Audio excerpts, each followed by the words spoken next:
Ako 10/10. Tinanong na ako kahapon eh. You know why? Because this is more than an ordinary court proceeding, no? Everybody is watching you. It concerns the interest of the Filipino people. This is of paramount importance because this is the mandate of the Constitution.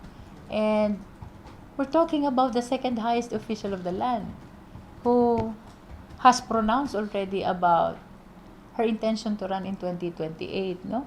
So, napaka taas ng pressure dito sa impeachment trial na ito.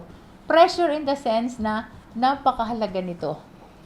Hindi lang sa parties, kung hindi maging sa mga Pilipino, no? And we are grading ourselves as 10/10 because in spite of the fact na first few days of trial yon, yung kahalagahan nito, yung complication, plus the political interest involved, no?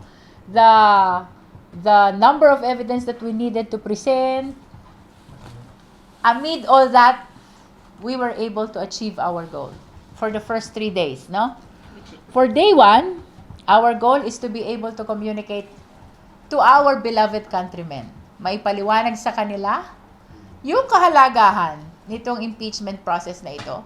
This is not about our interest only. This is about the interest of every Filipino, including the generations to come, no? All of us will be part of the history of the future generations' time, no?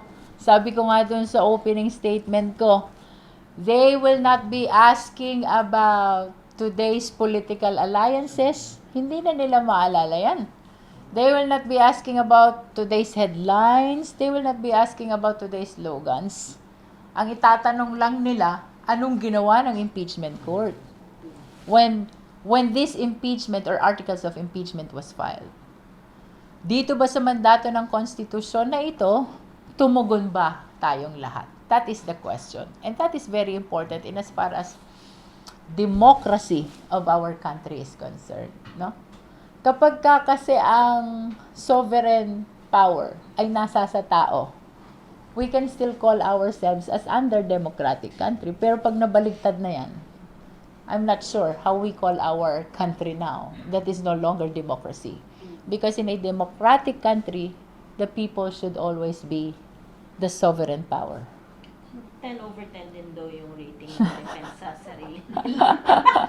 Nakakatuwa, ano? Eh, di maganda. Ha?